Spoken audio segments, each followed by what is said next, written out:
January 1906, the Pacific Northwest. The winter storms here are legendary. Cold, violent, and unyielding.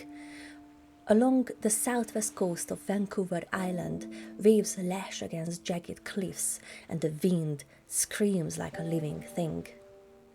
In the darkness, a lone passenger steamer, the SS Valencia, struggles against the Pacific, carrying 108 passengers and 65 crew on a journey from San Francisco to Seattle. None aboard could know that this voyage would end in catastrophe, that the treacherous waters ahead had earned a name whispered among Marines for decades: the graveyard of the Pacific. By the morning of January 22nd, the Valencia would be at the center of one of the deadliest maritime disasters in Canadian history.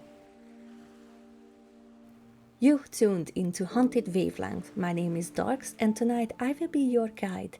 Here we don't just tell stories, we step inside them. Before we begin, draw the curtains, dim the lights, settle in, and let me take you there. The Valencia was an iron-hulled passenger steamer, not big, 252 feet long, built in 1882. She had crossed the Atlantic on the East Coast, served as a troop ship during the Spanish-American War, and returned to civilian service along the Pacific coast. In 1906, her sister ship was in the shipyard, leaving the Valencia to take over the San Francisco to Seattle route. Among her passengers were families seeking a new life, merchants returning from business, a miner recently returned from Alaska with gold in his pockets, and a handful of sailors who had spent years navigating the Pacific. Each passenger had their own story. There was Mary Henderson, a mother of 3 children, hoping to reunite with her husband in Seattle. James McCarthy, a young miner carrying a fortune in gold he had mined in Alaska. And Frank Lane, a freight clerk from San Francisco, traveling alone, unaware he would witness horror no human should endure. On the morning of January 20th, the Valencia departed under clear skies. Sunlight sparkled on the water, and the passengers chatted about their plans, oblivious to the approaching storm. But as the ship approached Cape Mendocino on January 21st, the weather began to change. A dense fog rolled in, high winds whipped the waves into whitecaps, and the Pacific transformed into a rolling, violent force. Visibility dropped to near zero. Celestial observations were impossible, and the crew had to navigate by dead reckoning alone. Captain Oscar M. Johnson, an experienced seafarer, tried to steer the ship safely, but the currents and wind pushed the Valencia off course, and the crew feared the worst. And by late night on January 22nd, that fear became reality. With an almost human scream, the Valencia struck the hidden Walla Walla reef. The bow was ripped open, icy Pacific water flooding the hull. Captain Johnson, realizing the ship could sink, drove her onto the rocks intentionally, hoping that the rocks will keep the ship afloat just a tiny bit, only 50 feet from shore. For the passengers, salvation seemed close, but it was a cruel illusion. Panic erupted almost immediately. Lifeboats were lowered in chaos.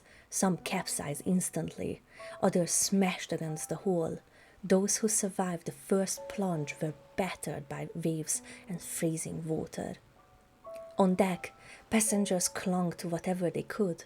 Women and children were lashed into rigging, their bodies exposed to the bitter wind and rain. Chief Freight Clerk Frank Lane later recounted, screams of women and children mingled in an awful chorus with the shrieking of the wind, the dash of the rain, and the roar of the breakers. As the passengers rushed on deck, they were carried away in bunches by the huge waves that seemed as high as the ship's mastheads. Children were torn from the arms of their parents. One miner, desperate and wealthy, offered $1,800 in gold to anyone who could take him ashore. That's money today worth around $400,000. But in the chaos, the gold was trampled underfoot, lost forever. Of the 12 men who made it to shore early, 3 were swept back into sea. The remaining 9, later called the Bunker Party, began a desperate trek over cliffs and through dense forests to seek help, leaving those still on the ship at the mercy of the storm. The deck of the Valencia was a scene of unrelenting terror. Waves smashed over the railing, tearing away the unlucky. Some passengers tried to help others, lifting children over the icy water, shielding spouses. Others prayed silently or shouted for God's mercy. One crew member, John Sigalos, a Greek sailor, drove into the frigid water in a desperate attempt to attach a line to shore. He was lost to the sea, never to be seen again. Families clung together in the rigging, cold and wet, their prayers mixing with the roar of the ocean. The upper works of the ship began to splinter. Masts cracked, funnels fell. Every moment was a battle for life. 6 lifeboats were lowered before the captain's order, each fraught with danger. 3 capsized immediately, sending passengers into the merciless waves.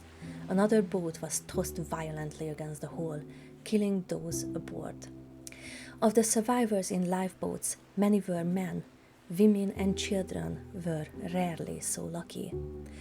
Only one boat reached the shore, intact, carrying 18 men. Another drifted miles to Berkeley Sound with just 4 survivors. The chaos on the Valencia was compounded by the freezing temperature, the exhaustion of the passengers, and the near impossible task of staying on deck without being swept away.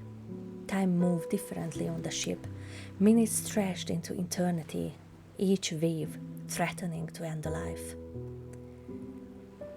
And Frank Bunker and the remaining survivor faced a treacherous journey along the cliffs and through dense icy forest.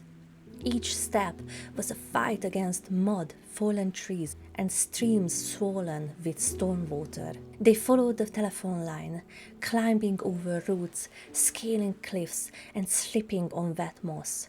Some of the men faltered, exhausted, their clothes torn, and bodies raw from the climb. After hours of grueling effort, they finally reached the lineman's shack near the Darling River.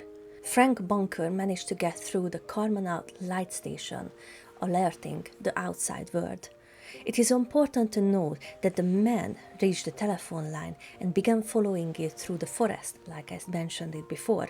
But what they did not know, that if they had turned the other way, they would have reached Pachina Bay, a small settlement, far sooner. But cold, exhausted, and lost in the storm, they chose a direction and walked, rather than just stay in one place. And that single decision would become one of the many haunting what-ifs of the Valencia disaster. Other survivors, including McCarthy's lifeboat party, struggled along the western shore of Pachina Bay. Dense forest and sheer cliffs prevented them from reaching the ship. Meanwhile, rescue ships from Victoria, the SS Queen and the SS City of Topeka, fought to approach the Valencia by sea. Waves smashed their hulls, strong currents pushed them back. Volunteers on land could only watch in helpless horror as the storm continued its merciless assault. By the second night, January 23rd, survivors clung to the hurricane deck or to the rigging. Rain, wind, and waves battered the ship relentlessly. Then came the climacteric wave. It smashed into the Valencia, breaking her apart. Over 40 people still clinging to the rigging were swept into the freezing sea. Some drowned instantly, others were crushed against jagged rocks.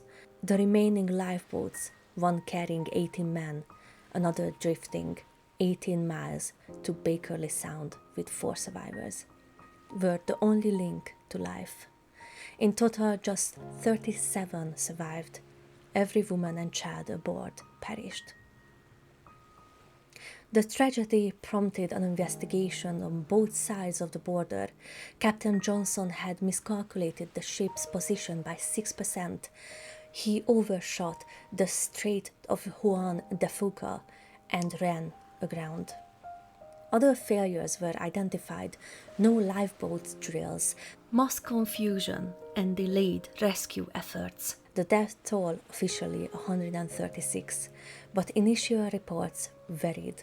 Families grieved, newspapers sensationalized the disaster, and the community struggled to process the scale of loss. Canada responded by constructing the Pacino Point Lighthouse and establishing the West Coast Trail, originally called the Life-Saving Trail, to aid future shipwreck victims. Even after the Valencia was gone, stories persisted. Mariners reported ghostly visions near Pacino Point, a ship eerily resembling the Valencia, lifeboats rowed by skeletons, glimpses of skeletal figures clinging to rigging. In 1933, lifeboat number 5 was found drifting in Barkley Sound, perfectly preserved. No human remains aboard. The graveyard of the Pacific continues to haunt the imagination, and the Valencia drifts eternally in those waters, a chilling reminder of human fragility, nature's power, and the souls lost to that storm. The SS Valencia was more than a shipwreck. It was a tragedy that reshaped maritime safety on Canada's Pacific coast. It left families devastated, forged heroes out of ordinary men, and gave rise to legends that endured over a century later. As we remember the 136 souls lost that January, 120 years ago, we honor the courage of those who survived, the tireless rescuers, and the lessons learned. If you ever sail the waters of Pacino Point, listen closely. Perhaps, just perhaps, you may hear the cries of the Valencia echoing across the waters.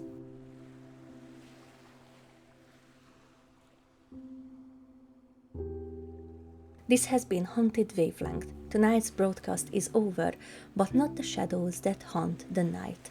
If you enjoyed tonight's story, don't forget to like, subscribe, or follow so you don't miss what awaits in the dark. Until next time, take care and listen closely. You never know what you might hear next.